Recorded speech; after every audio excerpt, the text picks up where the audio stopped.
December 16, 1944. The Ardennes forest lay buried under a brittle blanket of snow, each branch bowed low, weighed down by winter's icy hand. A faint chug-chug-chug cut through the brittle silence, a sound so small it might have been dismissed as a distant animal, but it was not. It was a tank of sorts, though nothing like the massive, steel behemoth monsters that Germans boasted across Europe. Its frame was thin, almost fragile-looking, and its tracks cut shallow furrows into the snow, as though testing the ground rather than conquering it. And yet, within that unassuming hull sat a cannon capable of punching through a panther's side armor from more than a mile away. The men who climbed aboard these machines, the M-18 Hellcats, knew the world expected them to fail. With the sports cars of war, one young driver, Private Harold Jenkins, had muttered during a reconnaissance run the week before. Fast, flashy, and slightly terrifying, though mostly just terrifying for us. The irony wasn't lost. Each soldier understood that their lives depended as much on the machine's velocity as on their own nerves and discipline. Their orders were simple yet perilous. Hit hard, vanish faster than the enemy could react, and pray the fragile steel held against the unimaginable wrath of German armor. In France, late November, these small, almost comedic machines had made their first real mark. A platoon of Hellcats, 6 in total, slid into position near Metz, snow masking their approach, fog lending them the illusion of invisibility. Across the field, German tanks rumbled, confident in their numerical superiority and armor that had shattered countless American dreams. The disparity was staggering. Panther and Tiger tanks, heavy as small houses, designed to crush anything foolish enough to meet them head-on. And here rolled the Hellcats, light enough to leave muddy prints that could be blown away by a gust of wind. The engagement began with a single shot from Lieutenant Walter Simmons, M18. The shell tore through a Panther's side, metal screaming as though in agony, and the giant lurched, flames licking its turret. German soldiers scrambled, eyes wide, mouths open in disbelief. It was not supposed to happen this way. A tank they considered invincible lay dead, felled by a machine that looked like it might collapse under its own weight. Simmons' crew barely had time to cheer before they were moving again, disappearing into the trees as if the forest itself had swallowed them. Every skirmish was a lesson in contrast. Where expectation met reality, reality had a trick up its sleeve. The Hellcats' armor could not withstand a panzer cannon, yet it was their speed and cunning that kept them alive. One historian noted in post-war reports that the M18's top speed, 55 miles per hour, allowed it to outmaneuver every German tank on European roads. It could fire, retreat, and reappear where the enemy least expected, creating an illusion of ubiquity that terrified officers and enlisted men alike. The human dimension of this battle was equally compelling. Jenkins, eyes red from cold and adrenaline, remembered crawling out of the tank at daybreak. "I thought the Panther would crush us," he said later, voice steady but reflective. "But we were ghosts. One moment there, the next gone. I don't think they ever believed a tin box could make them sweat like that."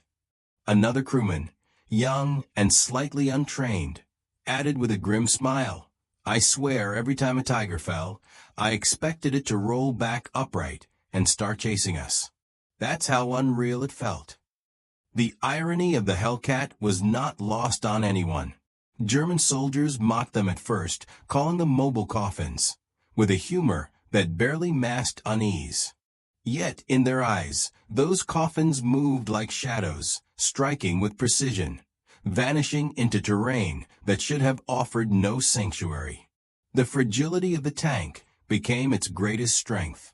It forced a new way of thinking, a doctrine not of brute strength, but of perception, timing, and psychology. By December, as the Battle of the Bulge loomed, skepticism among American officers had evaporated into cautious respect. General Leslie McNair's words resonated in quiet planning rooms. If we can't beat them head-on, let's hit them on the side. And hit them they did. The M-18 Hellcats, fragile yet cunning, had carved their reputation not by matching German steel in weight, but by outpacing it in every possible way.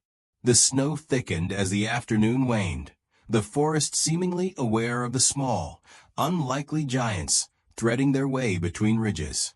Shells exploded miles away, smoke curling like restless spirits into the gray sky, but the Hellcats moved like a dream, impervious to expectation. The Ardennes had yet to witness their full fury, yet already the whispers had begun among German ranks.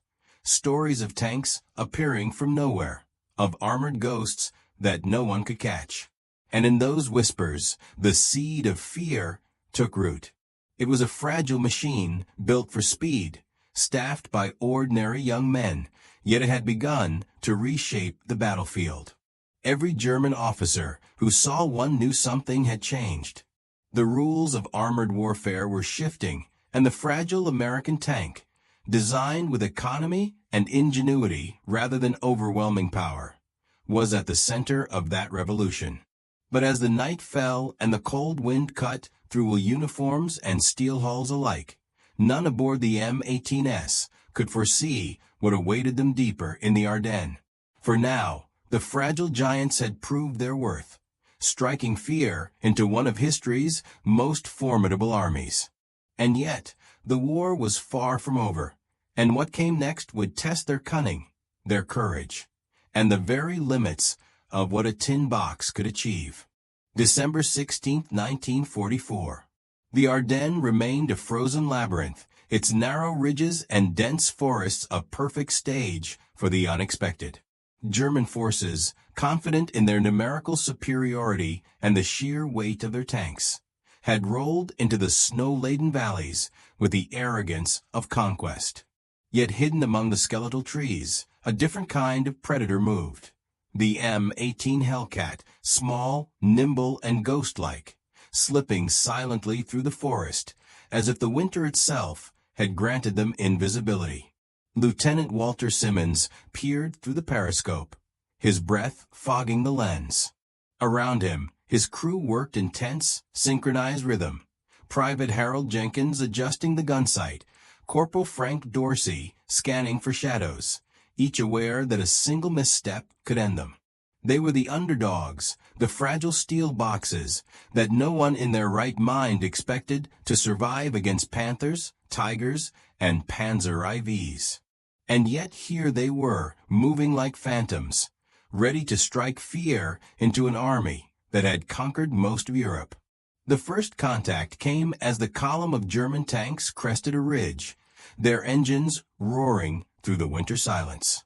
The M-18S hogged the treeline, invisible to the naked eye, their thin armor a silent promise of fleeting danger. Simmons exhaled slowly and fired the first round, the shell slicing through the air before it tore into a Panther's side.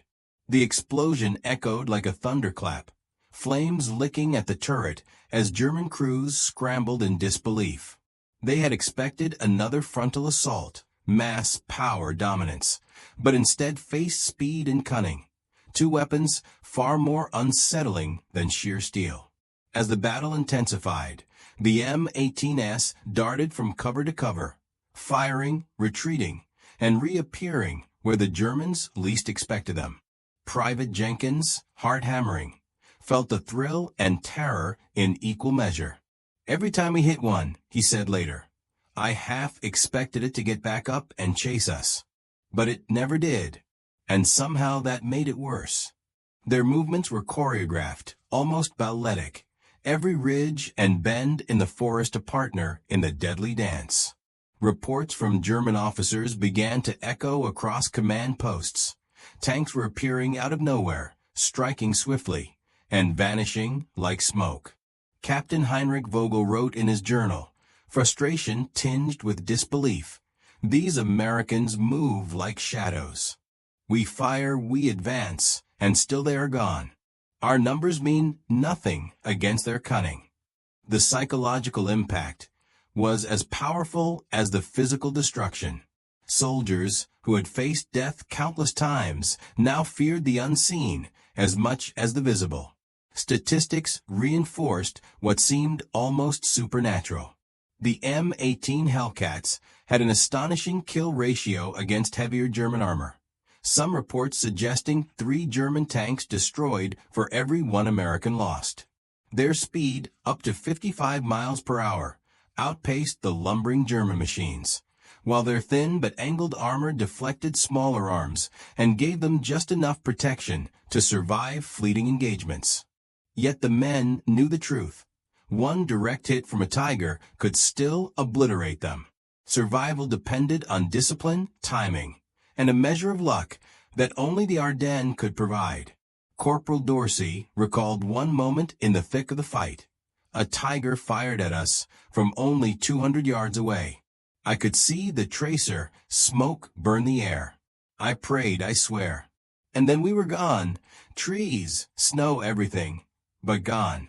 I think that's when I realized these tanks weren't just machines. They were extensions of ourselves, and we were learning a new kind of war. The emotion in his voice, fear, exhilaration, disbelief, captured the duality of their mission. They were fragile, yet formidable, vulnerable, yet almost untouchable when wielded with skill. Amid the chaos, moments of dark humor surfaced, a coping mechanism against the cold and the carnage. Jenkins, peering at a German officer who had emerged to survey the wreckage of his Panther, whispered, "Imagine being that guy, thinking you're invincible, and suddenly, boom, your tank's on fire." I bet he wished he'd stayed home with his schnapps. It was a kind of humor born not from levity, but from necessity. A brief flicker of humanity in a frozen, violent world. By the end of that December day, the forest was littered with the remnants of German armor, and the Hellcats had already secured a reputation that would ripple through the enemy lines. The fragile steel machines, propelled by ordinary men and extraordinary courage, had demonstrated that speed and strategy could triumph over weight and power. The rules of armored warfare were changing, rewritten in real time by ghosts of steel and flesh moving through snow and shadow. Yet as night fell and the cold deepened, there was no time for celebration. The Ardennes had many more secrets, and the Germans, enraged and humbled, would not surrender their dominance lightly. The Hellcats, for all their success, were fragile. One mistake could undo all they had accomplished. Lieutenant Simmons, gazing through the night, felt the weight of both possibility and peril. "We've done something," he murmured, "but the forest isn't finished with us yet." And in that unbroken silence, broken only by the distant rumble of enemy engines and the faint crunch of snow under their tracks, the M18s waited, moving like phantoms. The ghosts of the Ardennes had arrived, and what came next would test every ounce of skill, courage, and cunning the men and their fragile tanks possessed. The battlefield had been reshaped, and the Germans knew that the rules they once trusted no longer applied. The Ardennes would remember them, the ghosts, and history would take note that in war, even the fragile can strike fear into the mightiest.